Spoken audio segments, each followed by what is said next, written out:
نیکې هیلې احترامات قدرمنو څنګه چې تاسو ته پته ده زموږ په یوټیوب چینل کې مونږ دا سلسله شروع کړې ده چې کوم زموږ ستر مشران وي شاعران وي او د هغوی یو نوم وي په پښتو معاشره کې د هغو په زندګۍ باندې به خبرې کوو. په هغې سلسله کې زموږ سره دوه پاټه شوي وو د غني خان بابا په ژوند په اولي حصه کې مونږ کړي چې غني خان بابا ابتدایي ژوند ابتدایي کم تعلیم حاصل کړی و کم مشکلات ورته راغلي وو کم ستونزو سره هغه مخ شوی و په هغې باندې مونږ کړی.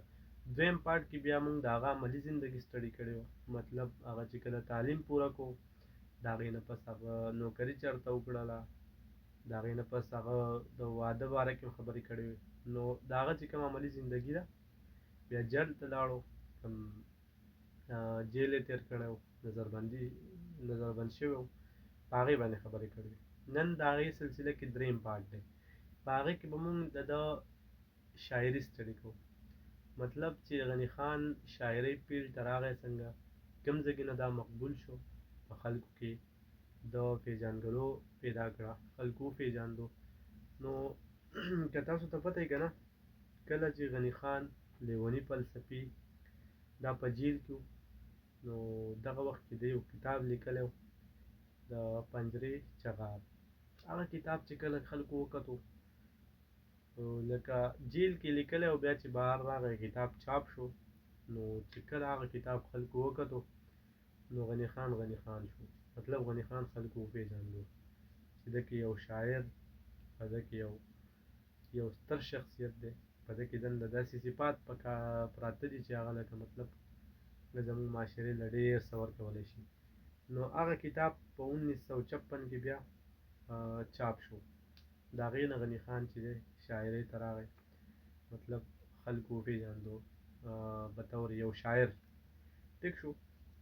د هغې نه پس بیا د یو بل کتاب هم چاپ شو په 1960 کې پلوشه د دغې نه هم ډېر زیات شهرت حاصل کړو مطلب ډېر زیات بیا فیمس شو ډېر زیات په خلکو کې وایرل شو ټیک شو.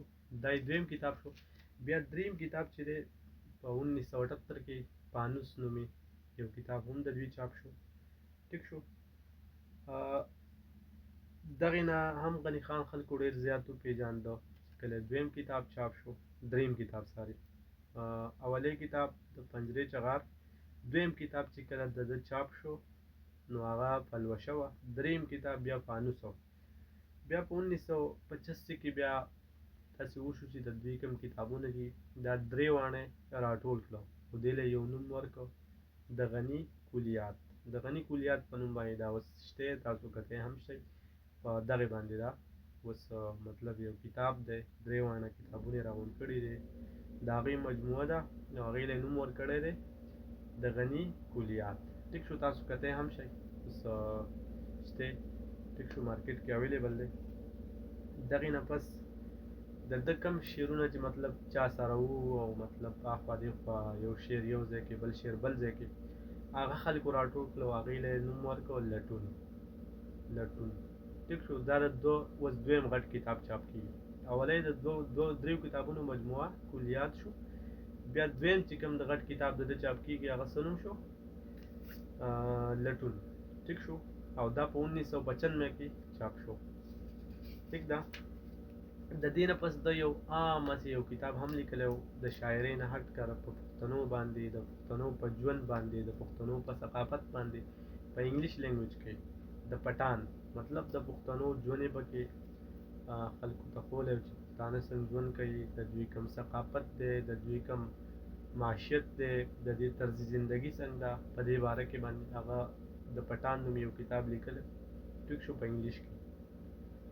نو دغې نه علاوه غني خان چې دی دا مزاحي مکالمې هم لیکلې وې کالمې کوم چې په اخبار دپاره خلک مکالمې لیکي ټیک شو هغه هم د لیکلي وو. نو بیا افتخار حسین دغه مکالمې راغونډې کړې ټیک شو او دغې له د یو کتاب شکل ورکړو او ګډې وډې په نوم باندې کتاب مطلب نوم ونه ورکړو.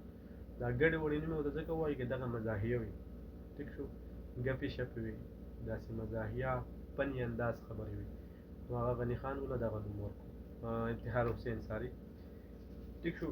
دې نه علاوه غني خان چې دی دا زموږ سره د نظمونو یو نوم دی. نظمونو په دنیا کې د غني خان یو خپل نوم دی. غني خان چې څومره شهرت حاصل کړی دی هغه د نظمونو په دنیا کې حاصل کړی دی. شعرونه به ډېر هم لیکلي، غزلې به هم لیکلي، ټپې به هم مې چې لیکلي، خو شهرت چې ورته حاصل شوی دی غني خان ته نو هغه په نظمونو دی. نظمونو په دنیا کې هغه ډېر کار کړی دی او هغه موږ او تاسو ته مخې ته دي څونه کار هغه کړی دی. ټیک شو. دې نه علاوه غني خان تاسو ته موږ ویلي کېدای شي هغه کوم دوه پاټه چې موږ کړي کېدای شي هغه کې تاسو ته موږ ویلي چې غني خان یو مجسمه ساز هم مطلب مجسمې جوړولې، یو فنکار و، یو آرټسټ و. ټیک ده. نو دا د غني خان شاعرۍ ته د دې راتګ کله شوی و؟ کله چې دا په جیل کې و په 1954 کې، د 1948 نه واله تر د 1946 نه واله د 1954 پورې دا چې کوم جیل کې و او د 52 پورې که د 50 پورې غالبا چې موږ په بله ویډیو کې ویلي نو دا په جیل کې بیا 3 کاله چې دی دا نظربند و. چې کله دا په جیل کې و دغه وخت دا شعر آغاز کړی دی او دغه وخت د شعر لیکلی دی. نو هغه مجموعې راغونډه کړل او هغې ته لیکلي د پنجرې چغار. مطلب چې کله یو سړی بندیوان شي، کله یو کس یو شخصیت بند شي، هغه پکې هغه خیالاتو اظهار کړی دی چې لکه په هغه کوم مشکلات راځي، په هغه کوم ستونزو سره هغه مخامخ کېږي. هغې له یې نوم ورکړی د پنجرې چغار. ټیک شو. دغه کتاب چې دی دغه وخت نه شاعرۍ طرف ته غني خان راغلی دی. نو ټیک شو. انشاءالله په نیکسټ ویډیو کې به د غني خان یو نظم موږ تشریح کوو، په یو شعر باندې به د هغې خبرې کوو. دې نه علاوه کوم چې ستر شخصیت دي د پښتو په معاشره کې، د پښتو په کلچر کې، په ثقافت کې د هغوی یو نوم دی، په هغو باندې به انشاءالله په ډیټیل سره په یو خبرې کوو. که غني خان دی، که دغه شان باچا خان نه. ټیک شو. دغه شان کوم چې زموږ ستر شخصیت دی په هغې باندې به خبرې کوو انشاءالله. تر بلې ویډیو پورې ماله اجازت راکئ. د الله په امان.